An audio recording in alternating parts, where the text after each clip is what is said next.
Minasan,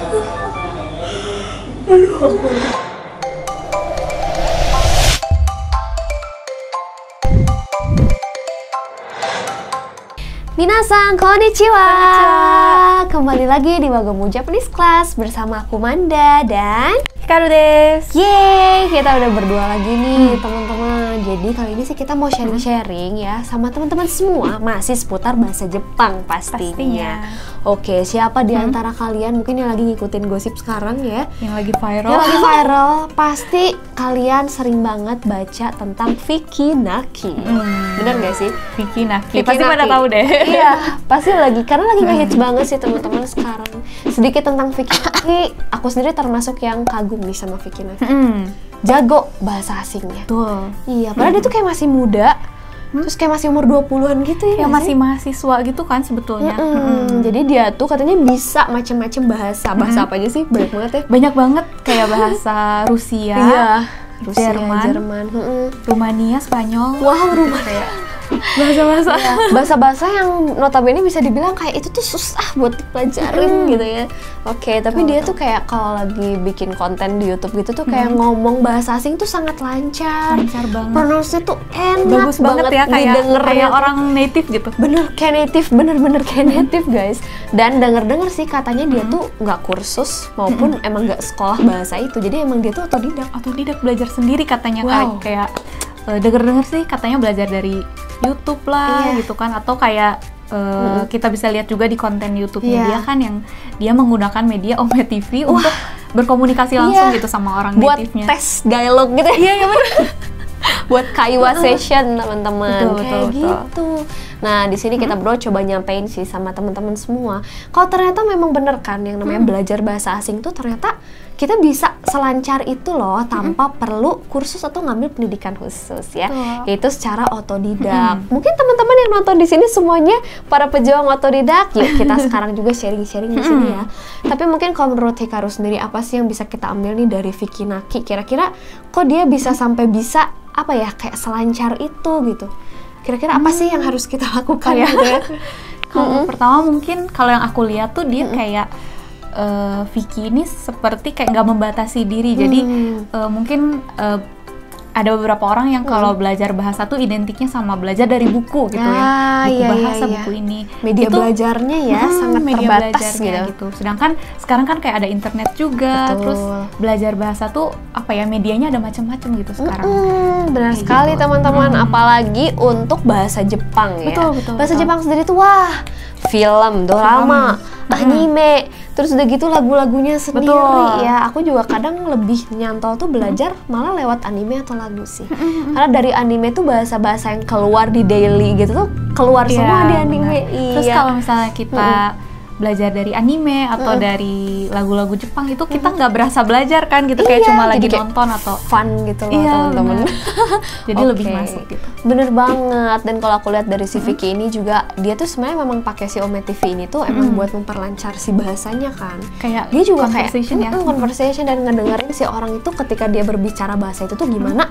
Kemudian dia tuh kayak meniru gitu. Meniru. Kadang juga ada yang kayak misalnya dia misalnya nggak ngerti nih gitu, dia tadi barusan ngomong apa, dia tanya itu artinya apa gitu. Tapi kan jadi belajar gitu dari situ. Itu teman-teman, jadi emang media belajar tuh sangat luas. Bahkan aplikasi streaming pun jadi media belajar. Kita emang harus apa ya? Apa sih ngaco banget? Oke, kalau berikutnya gimana lagi nih? Kita mesti apa ya kira-kira ya? Berikutnya kayak dibawa fun kali ya belajarnya tuh, karena itu harus sih ya kayak gitu. Karena apa ya, tadi udah sempet di-mention juga sih kayak misalnya kita belajar dari anime, belajar dari lagu, itu tuh kayak nggak belajar, kayak kerasa nggak belajar gitu. Iya, terus tahu-tahu tuh banyak kotoba atau kosakata yang masuk gitu ke otak kalian gitu ya, kayak ai. Terus tahu-tahu kayak banyak aja kalian jadi tahu arti-arti bahasa Jepang gitu guys. Gitu. Terus kayak misalnya Viki nih, dia mungkin emang hobinya atau mungkin minatnya tuh kayak bikin konten di YouTube. Mungkin dia emang senang berinteraksi. Terus kan dia jadi menggabungkan si minatnya dia ini sama bahasa tuh dia gabungin. Bener banget, digabungin sembari kayak naikin skillnya dia ya. Betul, dari situ. betul banget. Ih, pinter sih, aku bilang kayak hebat banget. Terus mana subscribernya kan udah banyak banget tuh. Tiganya juga lebih udah menghasilkan berapa banyak. Bener banget. Dari belajar bahasa loh kayak gitu tuh ya. Keren Bener. banget memang ya Vicky gitu ya. Terus mungkin kalau dari aku sendiri nih ya teman-temannya, sebagai orang yang juga belajar bahasa asing ya, sebenarnya kita tuh nggak boleh nganggap susah di awal gitu, alias jangan mental block. Setuju nggak? Mental block, setuju. Iya, nah itu sih yang paling nggak boleh, karena kalau kita udah kasih statement di awal, ini pasti susah, nah makanya itu bakal susah. Banget. Bener Jadi ya? kayak misalnya bahasa Jepang juga mungkin banyak yang masih nganggapnya bahasa Jepang susah gitu, ke hurufnya juga apa nih nggak kebaca. Iya, huruf itu kanjinya gitu. banyak banget misalkan gitu. Sedangkan kalau misalnya kita lihat lagi nih Vicky, dia kan bisa bahasanya tuh bahasa kayak tiba-tiba Rusia gitu, atau bahasa Rumania yang kayak apaan. Bener banget, ya ampun. Iya kan, cuman kayak itu kan identiknya kalau kita ngelihatnya apaan sih nih bahasa pasti susah gitu, pasti tapi susah nih gitu buktinya kan. bisa gitu, Buktinya bisa, benar teman-teman. Cuman kalau aku bilang juga ini sebenarnya balik lagi ke passion sih. Jadi kalau emang kalian udah punya base tuh, kalian tuh suka nih sama bahasa asing, oke, pede aja teman-teman. Jadi pelajari aja ya, jangan anggap susah di awal. Oke, berikutnya mungkin apalagi nih kira-kira ya? Apalagi nih selanjutnya mungkin kayak misalnya kita udah punya ilmu basicnya nih, ilmu dasarnya kita belajar entah dari YouTube kayak dari mana. Yang terpenting kedua itu kita coba praktekin langsung atau aplikasiin langsung di kehidupan sehari-hari. Gitu sih kalau menurut aku. Itu jujur itu yang buat aku tuh sebenarnya rada malu sih. Jadi aku tuh kan orang itu aku seneng nih bahasa Jepang, kayak waktu kuliah juga ngambil kan sastra Jepang gitu sama kan. Tapi ketika udah ada orang Jepang terus ngomong tuh nggak keluar gitu. Iya.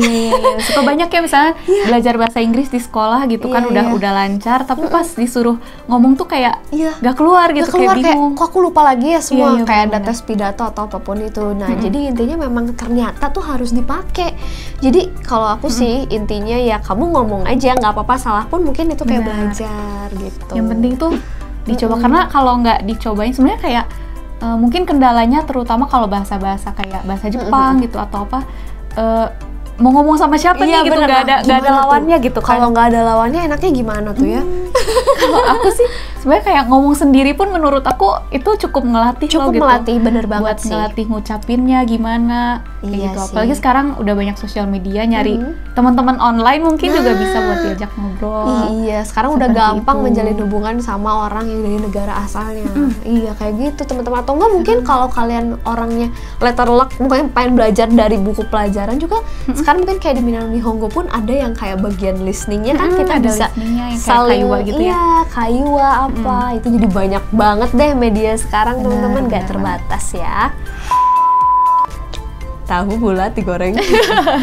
Iya, jadi emang menurut aku juga emang lebih efektif sih kalau berinteraksi sama orang native-nya langsung gitu, karena kadang tuh ada beberapa ungkapan atau kosakata yang gak ada di buku tapi banyak dipakai di kayak daily conversation gitu. Bener banget nih, karena di Indonesia pun mungkin kosakata kayak gitu tuh banyak kayak skuy, terus kayak gokil, itu mana ada di kamus ya? Itu kan nggak ada di kamus, nggak ada di buku pelajaran pun nggak ada, karena kayak bahasa tuh kan dia berkembang terus gitu, ngikutin gaya hidup, ngikutin budayanya juga seperti itu. Di Jepang banyak nggak sih kosakata gaul gitu?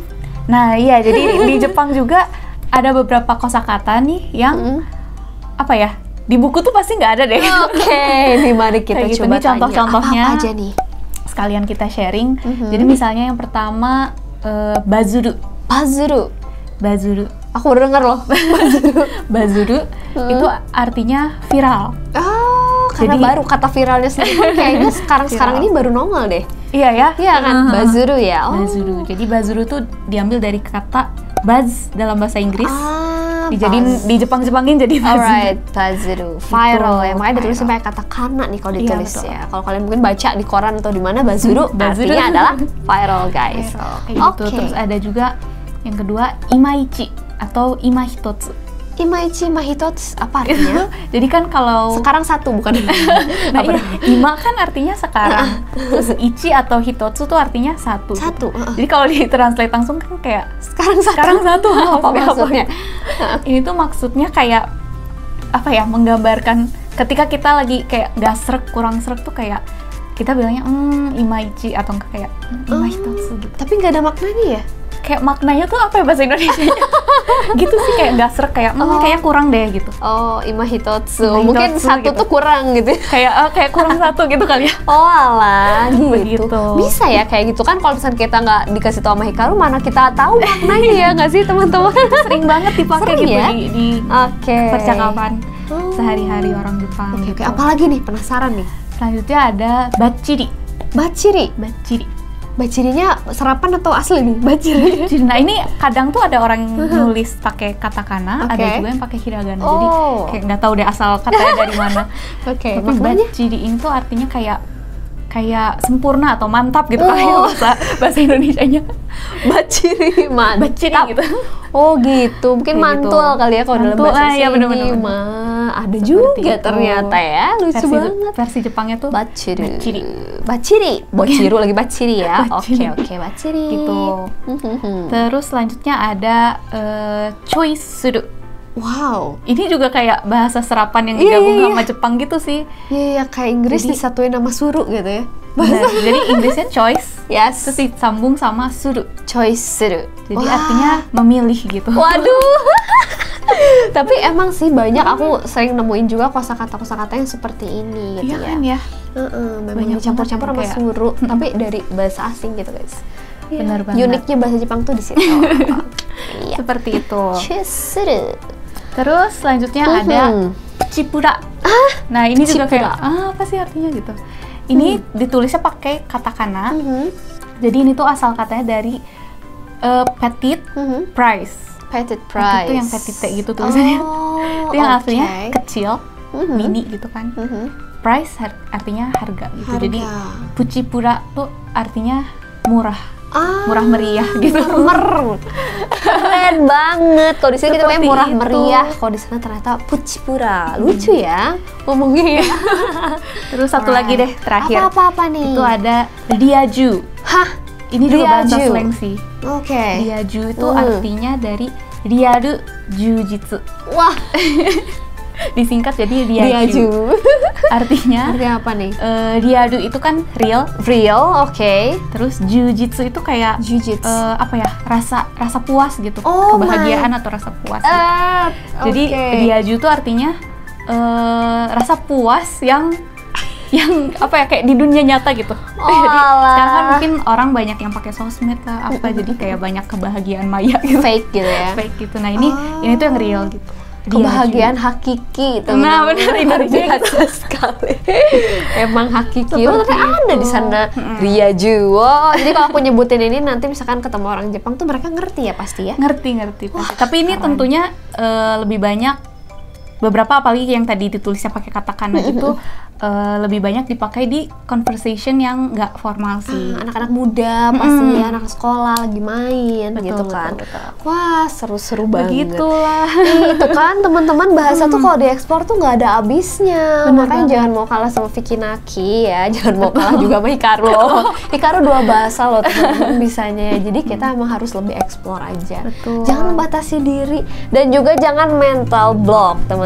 Bener banget. Karena tahu nggak sih kalau kalian bisa menguasai bahasa asing satu aja, ditambah kalian tuh punya sebuah skill. Wah, itu kalian bisa menguasai dunia enggak deh? Maksudnya karena emang itu tuh diperluin sih teman-teman. Iya, Jadi misalkan kalian punya ilmu kayak salon, terus kalian bisa bahasa Jepang. benar, Kalian tuh bisa kerja di salon Jepang. Iya, loh. benar banget. Ya nggak sih? Atau punya Benar ilmu IT, terus bisa bahasa Jepang, bisa kerja di perusahaan IT yang emang butuhkan orang yang ngerti bahasa bener Jepang. banget. Banyak tahu Banyak chance-nya teman-teman. Jadi inti dari sharing kita hari ini tuh ya itulah, semangat belajarnya. Kita juga punya ya media belajar ya Hikaru. Coba. Punya dong. Iya, jadi kita juga kan di YouTube ini ya kayak belajar otodidak Betul bahasa banget. Jepang. Jadi dengan kita lihat nih mencontoh Vicky Naki gitu kan, Vicky Sang. Itu tuh kayak belajar otodidak tuh nggak mustahil. Nggak gitu. mustahil loh, bener Bisa aja. banget. Kayak misalnya kalau di kita ada YouTube. Iya, bener. Terus juga ada grup WhatsApp juga. Grup WhatsApp ini berbayar sih, tapi ini keren loh. Kalian tuh otodidak gitu guys. Jadi belajarnya otodidak tapi nggak sendirian tapi gitu. nggak sendiri. Karena bareng-bareng sama teman-teman Bener. otodidak lainnya ya. Dan banyak sih testinya guys. Jadi emang udah ada yang bisa lulus N5 dalam waktu 10 hari. Ya. Kamu berani nggak kalau nerima tantangan kita? Cobain 10 hari, 10 hari lulus aja. N5. Wah, itu keren sih kalau bisa ya kan. Kalau kalian mau kepo-kepo lebih lanjut tentang program grup WhatsApp premium kita, mungkin kalian bisa kontak nomor WhatsApp aku di sini. Kontak aja ya. Ini dari awal sampai selesai. Langsung ya. Oke teman-teman, itu tadi sharing dari Mana dan Hikaru. Semoga bermanfaat buat teman-teman semua. Yang jelas terima kasih banget buat kalian yang sudah menonton video ini dari awal sampai selesai ya. Kudu botanto channel登録 onegaishimasu. Oke, jangan lupa like dan subscribe kata Hikaru. Oke deh, aku Manda. Hikaru deshita. Kita ketemu lagi di next video. Bye bye. Mata ne.